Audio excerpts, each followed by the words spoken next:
नमस्कार दोस्तों, आपका स्वागत है YouTube चैनल PSS बगेवा सुपौल में। आज आप इस वीडियो के माध्यम से सीखने वाले हैं उत्तल दर्पण में F बराबर R/2 कैसे सिद्ध किया जाता है। यानी आज का क्वेश्चन है, सिद्ध करें कि F बराबर R/2 उत्तल दर्पण में। यानी उत्तल दर्पण में सिद्ध करना है F बराबर R/2। तो चलिए बने रहिए आप मेरे साथ और देखिए कि उत्तल दर्पण में F बराबर R/2 किस प्रकार सिद्ध किया जाता है। सबसे पहले आपको एक फिगर बनाना होगा, उत्तल दर्पण लेना होगा। उत्तल दर्पण में इस तरह से एक फिगर बनाएंगे। ये जो है A और B आपतित किरण है। जब AB यहां आके दर्पण से टकराती है तो यह उसी और जिस और से ये आती है उसी और पुनः लौट जाती है। फिर इसे पीछे की ओर स्केल रख के डॉट लाइन से F तक मिला देते हैं। फिर आपतित किरण और परावर्तित किरण उत्तल दर्पण के जिस बिंदु पर पड़ती है उस बिंदु से होते हुए वक्रता केंद्र तक स्केल रख के एक डॉट लाइन से अभिलंब खींच देते हैं और यहां थोड़ा आगे बढ़ा देते हैं। तो उसके बाद यहां दो कोण का निर्माण होता है, जिसमें एक को आपतन कोण और दूसरा को परावर्तन कोण कहते हैं। आपतन कोण को I से सूचित किया जाता है, इसीलिए इसको I और इसको R लिखते हैं। परावर्तन कोण को R से सूचित किया जाता है, इसीलिए क्या परावर्तन कोण को R लिखते हैं। अब ये दर्पण है, इस दर्पण को मान लेते क्या है L एक दर्पण है। ये P जो है दर्पण का ध्रुव है, F फोकस है, C वक्रता केंद्र है।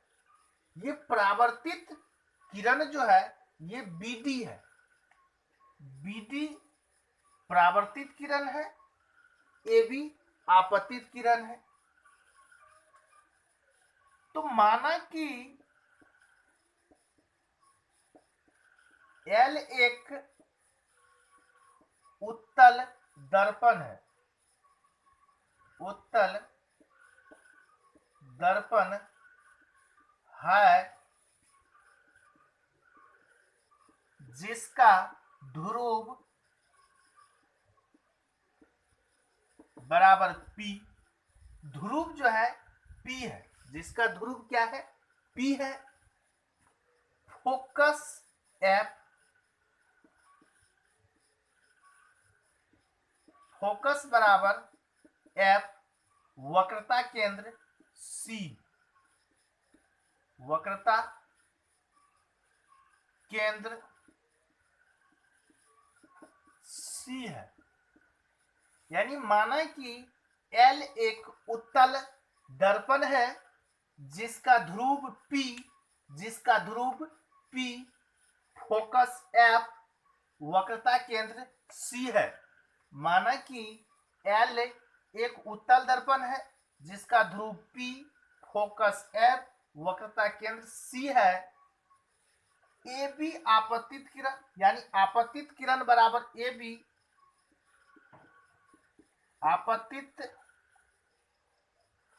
आपतित किरण बराबर ए बी, परावर्तित किरण बी डी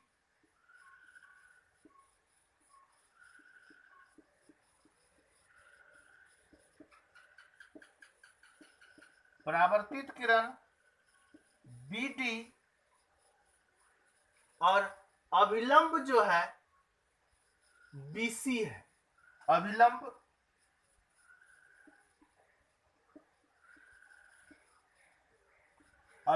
बराबर बीसी है। तो आपतित किरण ए बी, परावर्तित किरण बी डी और अभिलंब बीसी है। चिन्ह परिपाटी से चिन्ह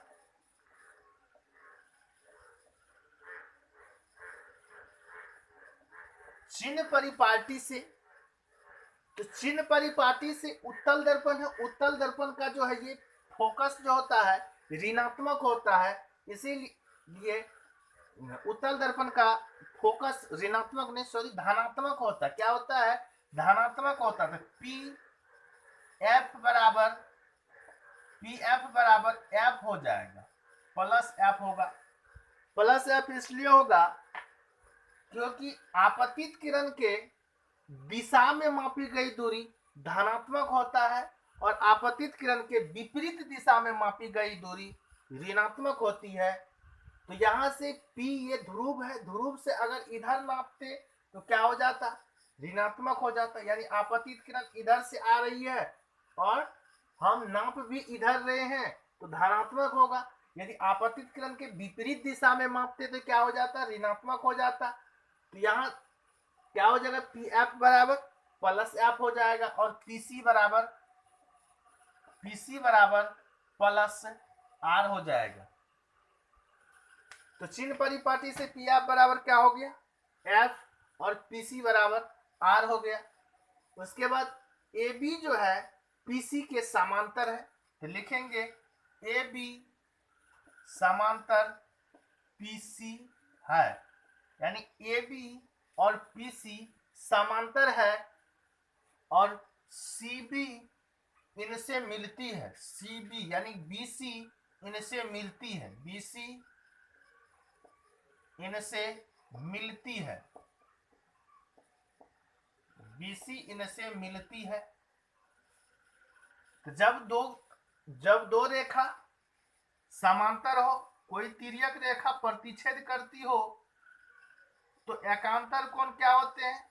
बराबर होते हैं। एकांतर कोण बराबर होते हैं। तो यहां पर ये और ये क्या है? समांतर रेखा है, ये कोई तिर्यक रेखा है तो ये कोण इस कोण के बराबर होगा और ये कोण जो है इस कोण के बराबर होगा। सम्मुख कोण भी होता है, सम्मुख कोण जैसे आमने सामने के कोण को सम्मुख कोण कहते हैं। ये कोण इस कोण का सम्मुख हुआ और ये कोण जो है इस कोण का सम्मुख हुआ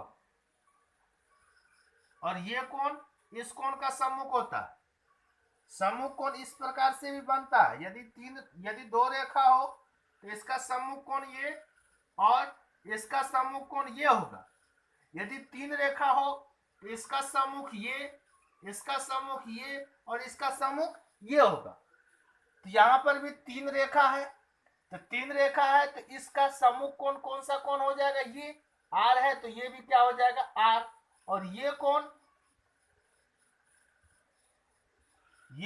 आर और यहां जो है ये कोण जो है इसका सम्मुख हो जाएगा आई।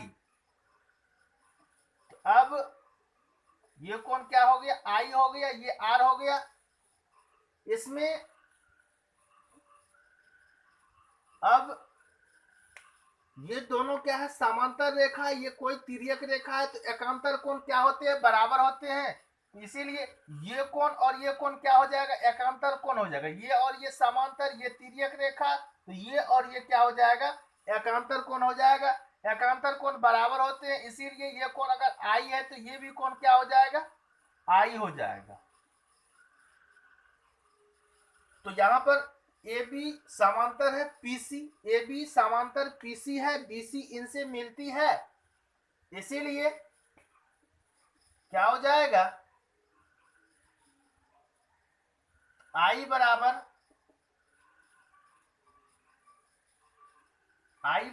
आई, ये दोनों कोण क्या हो जाएगा, बराबर हो जाएगा, आई बराबर आई समीकरण 1 से, एकांतर कोण से, एकांतर कोण से, एकांतर कोण से आई बराबर आई हो गया, और फिर परावर्तन के नियम से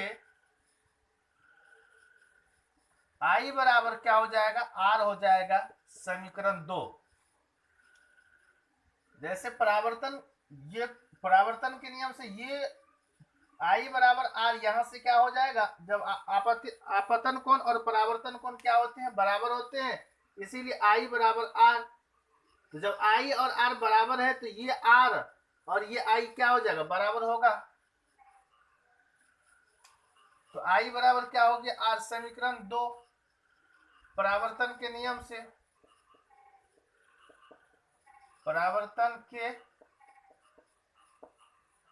नियम से, परावर्तन के नियम से ये दोनों कोण क्या हो गया, बराबर हो गया। अब LHS इसका बराबर है, इसीलिए RHS क्या हो जाएगा, बराबर हो जाएगा समीकरण 1 और 2 से, समीकरण 1 और 2 से LHS क्या है, इसका बराबर है, इसीलिए RHS क्या हो जाएगा, बराबर हो जाएगा, इसीलिए I बराबर क्या हो जाएगा, R समीकरण नंबर 3 मानेंगे। अब फिर I बराबर R यदि है, यदि ये कोण और ये कोण बराबर है तो ये भुजा और ये भुजा क्या हो जाएगा, बराबर हो जाएगा, इसीलिए समीकरण 3 से, माने कि समीकरण 3 से ये भुजा CF बराबर BF हो जाएगा, CF बराबर BF, ये भुजा CF और ये BF, CF बराबर BF हो गया, इसको मान लेंगे 4। यदि B बिंदु P के बहुत बहुत नजदीक होता तो क्या होता, यदि बिंदु B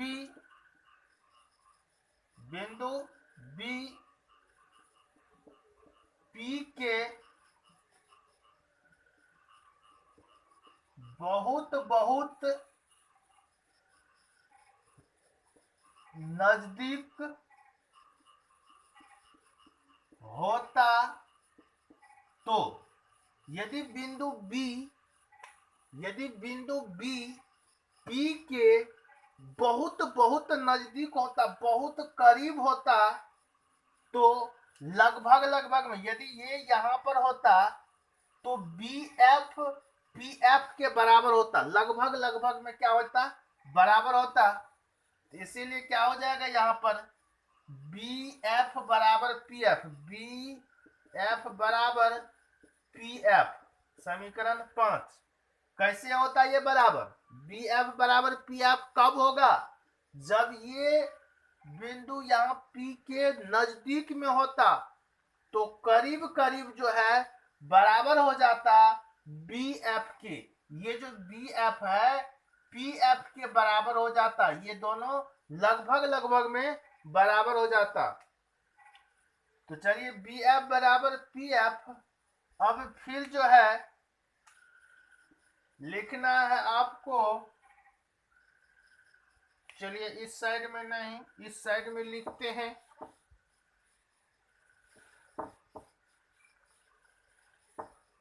अब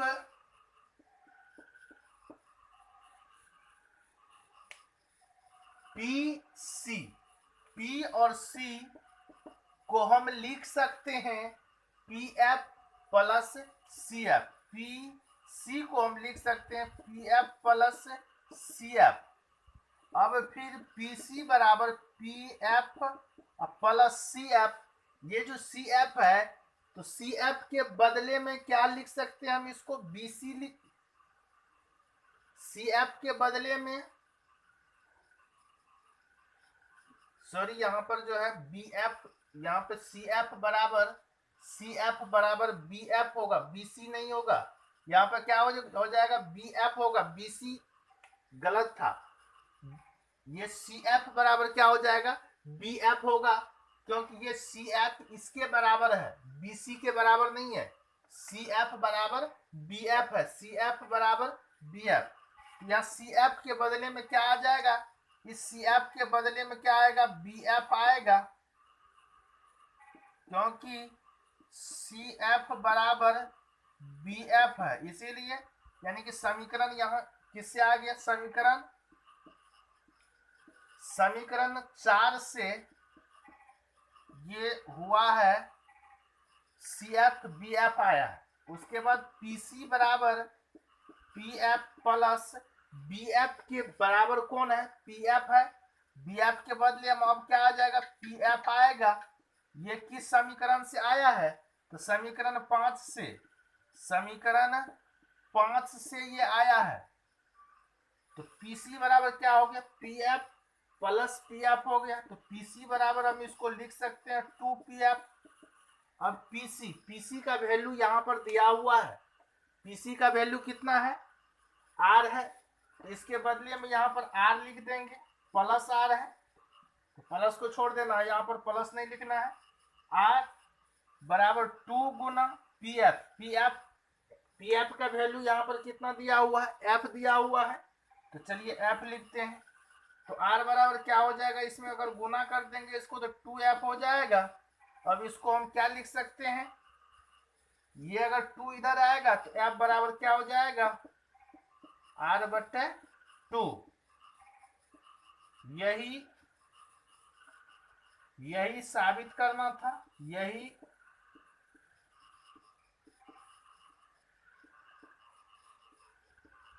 साबित करना था,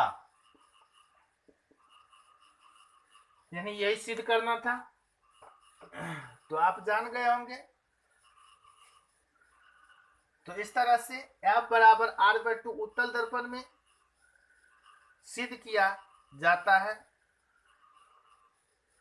तो चलिए अब फिर अगले वीडियो में